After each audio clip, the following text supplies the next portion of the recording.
स्वागत है आपका हमारे चैनल योगा एजुकेशन इंडिया में। विद्यार्थियों, जैसा कि हम ग्रहण संहिता समझ रहे थे, 7 नंबर के सूत्र तक समझ लिया था। कर्मों पर किस प्रकार जन्म प्राप्त होता है कर्मों के अनुसार, उसे वहाँ तक हमने समझ लिया था इतना। तो अगर आप मेरे चैनल पर नए हैं तो सबसे पहले मेरे चैनल को सब्सक्राइब करें और क्रम से पूरे वीडियो जरूर देखें ताकि कुछ मिस ना हो। अब चलिए इस वीडियो में 8वें नंबर के सूत्र से स्टार्ट करेंगे। और दूसरी बात तो यह है कि इसमें जो हम अपने वीडियो के अनुसार कुछ भी मिस नहीं करना चाहते हैं, क्योंकि क्वेश्चन कहीं भी से पूछा जा सकता है। तो ताकि कुछ भी मिस ना हो, ये ना कभी कोई बच्चा कह सके कि ये तो मैंने कभी पढ़ा ही नहीं था, सामने अगर क्वेश्चन आए तो। अब चलिए आगे विद्यार्थियों समझें जी, यानी इनके घटस्थ योग को समझें। और विद्यार्थियों यहाँ पर तो घट के विषय में बता रहे हैं, यानी शरीर के विषय में आगे बता रहे हैं, क्योंकि क्वेश्चन पूछा था ना, उन्होंने तत्व ज्ञान के बारे में जानने की कोशिश की थी चंद्रकपाली राजा ने, तो वही ग्रहण ऋषि बता रहे हैं। तो चलिए आगे समझते हैं कि मिट्टी के कच्चे घट में जल भर दिया जाए। बता रहे हैं जिस प्रकार चंद्रकपाली राजा के सामने बता रहे हैं कि मिट्टी के कच्चे घट में घट यानी घड़ा, इसको घड़ा कहेंगे आप, घड़ा में जल भर दिया जाए तो वह गलकर नष्ट हो जाएगा। पक्का है विद्यार्थियों, जैसे कि जो पका नहीं होता, कच्चा मतलब जो पका नहीं होता, पका एकदम रेड कलर का हो जाता है और उसमें पानी भर के रखें तो गल नहीं जाएगा। परंतु आगे बताते हैं, परंतु यदि घट को पका कर जल भरें, यानी घड़े को पका दिया जाए तो ना गलेगा और ना ही नष्ट ही होगा। जबकि जो है, अब तो मान लो सबके यहाँ फ्रिज है, लेकिन पहले के जो है, जब जिनके यहाँ फ्रिज नहीं रहती थी तो घड़े में ही तो पानी भर कर रखे थे कि पानी थोड़ा सा ठंडा हो सके। इसी प्रकार जीव के अपरिपक्व शरीर के विषय में समझना चाहिए। बताते हैं एग्जाम्पल किसका देते हैं, घट का। ये ध्यान रखना विद्यार्थी, यही छोटे छोटे क्वेश्चन पूछे जाते हैं। यहाँ पर एग्जाम्पल इन्होंने घट का दिया है और इसी से इनके घटस्थ योग नाम भी पड़ा है इनके ग्रंथ का। बता रहे हैं कि इसी प्रकार जीव का अपरिपक्व शरीर है, अपरिपक्व शरीर, जो ज्ञानी नहीं है, जो तत्व ज्ञान नहीं जानता है, जो अपने शरीर को पक्का नहीं किया है, परिपक्व नहीं बनाया है योग से, तो विद्यार्थियों अपरिपक्व शरीर के विषय में समझना चाहिए। यानी जो योग को नहीं समझता है, यानी वो कच्चा घड़े के समान है। यह शरीर योग अग्नि के द्वारा ही परिपक्व हो सकता है। यह शरीर किस प्रकार से परिपक्व हो सकता है, क्या बताए, योग अग्नि के द्वारा। ये आप नोट करेंगे, परिपक्व हो सकता है। अतः शरीर को परिपक्व बनाने के लिए योगाभ्यास आवश्यक है विद्यार्थियों, उन्होंने बताया।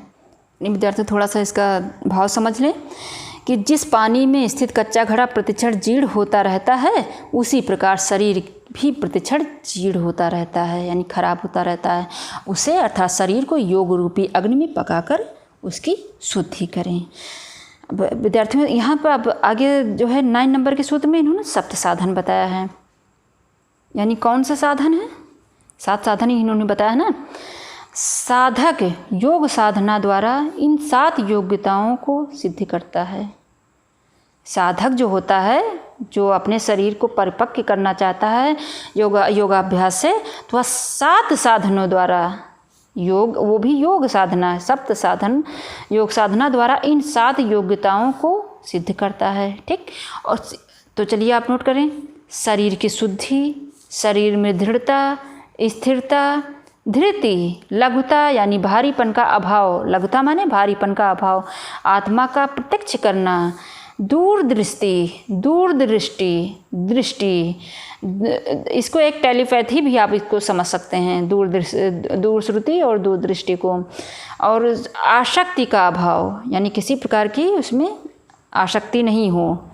तो कौन सा साधन है, शरीर की शुद्धि, शरीर में दृढ़ता, स्थिरता, धृति, लघुता, आत्मा का प्रत्यक्ष करना, दूरदृष्टि अथवा या और आसक्ति का अभाव। ये 9th में उन्होंने बताया। ये 7 साधन आप नोट करेंगे। और चलिए यहाँ से ये समझने के लिए रखिए, और आगे यहाँ पर मैंने अच्छे से डिफाइन करके रख दिया है ताकि आपको अच्छे से समझ में आ जाए। विद्यार्थियों पहला हो गया ये षटकर्म।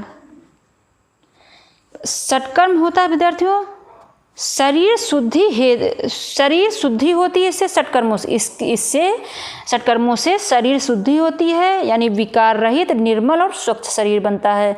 और दूसरे नंबर का है आसन। आसनों से शरीर दृढ़ होता है, शारीरिक क्षमता बढ़ती है, आंतरिक बल मिलता है, स्वास्थ्य की प्राप्ति होती है योग आसनों द्वारा, विद्यार्थियों उन्होंने बताया। अब मुद्रा, तीसरे नंबर पर मुद्राओं है। मुद्रा यानी स्थिरता आती है, मुद्राओं से मन और प्राण की चंचलता समाप्त होती है, ये आपको ध्यान रखना है। और विद्यार्थियों चौथे नंबर पर है प्रत्याहार। प्रत्याहार से इंद्रियों की विषयों के प्रति लोलुपता समाप्त हो जाती है। जो विषयों के प्रति इंद्रियां भागती रहती हैं, जब प्रत्याहार में सिद्धि प्राप्त कर लेता है तो ये समाप्त हो, लोलुपता, जो जैसे कि इंद्रियां अच्छा अच्छा देखना, अच्छा अच्छा सुनना चाहती हैं, ये सब समाप्त हो जाता है। यानी कि मन को इंद्रियों से अलग कर धैर्य को प्राप्त किया जाता है प्रत्याहार के द्वारा। इसको धैर्य भी आप नोट कर सकते हैं, पहले वीडियो मैंने सब नोट कराया विद्यार्थियों, आपने नोट किया होगा शायद, अगर नहीं देखा देख सकते हैं। और विद्यार्थियों पाँचवें नंबर पर प्राणायाम। शरीर में लघुता आती है, स्थूलता को कम करना, यानी स्थूलता कम होती है और हल्कापन आता है प्राणायाम के द्वारा। और छठे नंबर पर विद्यार्थियों ध्यान। आत्मा का प्रत्यक्ष होता है, आत्मा का प्रत्यक्ष होता है और आत्मज्ञान की प्राप्ति, इसके द्वारा आत्मज्ञान की प्राप्ति, स्वयं का साक्षात्कार करना, स्वयं को जानना, यही तो है साक्षात्कार करना, साक्षात्कार होना, आत्मा का प्रत्यक्ष होना, आत्मज्ञान की प्राप्ति ध्यान के द्वारा। और समाधि, सातवां है समाधि। संसार के प्रति वैराग्य होता है, समाधि से संसार के प्रति वैराग्य होता है, निर्लिप्त अवस्था प्राप्त होती है, यानी विषय भोगों में किसी भी प्रकार की लिप्ति नहीं होती, निर्लिप्त अवस्था प्राप्त होती है विद्यार्थियों। तो ये हो गए 7 साधन। फर्स्ट वीडियो में भी मैंने नोट कराया था, इसमें मिलान करने के लिए आता है, लेकिन इतना विस्तार से नहीं बताया था। तो आप ये क्रम से ज़रूर आप ध्यान रखना है, क्योंकि ये प्राणायाम इसमें 5वें नंबर पर है। और प्राणायाम और पहले इससे प्राणायाम से पहले प्रत्याहार, ये ध्यान रखना है आपको। षटकर्म, आसन, मुद्रा, प्रत्याहार, प्राणायाम, ध्यान, समाधि। और विद्यार्थियों इनके अनंतर योगी को मुक्ति अवश्य मिलती है। उन्होंने मेन पॉइंट ये आप नोट करें, उन्होंने क्या कहा चनकापाली राजा से, कि उन्होंने बताया कि इसके अनंतर योगी को मुक्ति अवश्य से मिलती है, यानी जो इसमें सिद्धि प्राप्त कर लेता है, इन 7 साधनों के द्वारा सिद्धि प्राप्त हो जाती है उसको, यानी जो ये षटकर्म, आसन, मुद्रा, प्रत्याहार, प्राणायाम, ध्यान, समाधि है, उसमें पारंगता हासिल साधक को हो जाती है साधना करते करते। तो उस योगी को, उन्होंने बताया उस योगी को मुक्ति अवश्य मिलती है, ये ध्यान रखना। उन्होंने ये वर्ड बोला कि इसमें जरा सा भी संदेह नहीं है, कोई शक नहीं कर सकता है। उन्होंने ये बताया पूरा, मतलब उन्हें फोकस करने को कहा, पूरा फोकस किया कि अगर इसमें ऐसा वह व्यक्त करता है या साधक करता है तो उसको जरूर से जरूर मुक्ति, मोक्ष, कैवल्य, ये पर्यायवाची ही हैं, मुक्ति, मोक्ष, कैवल्य के पतंजलि में कैवल्य बताया गया है। तो उसी प्रकार है निर्वाण, उसमें बताया गया निर्वाण बौद्ध में।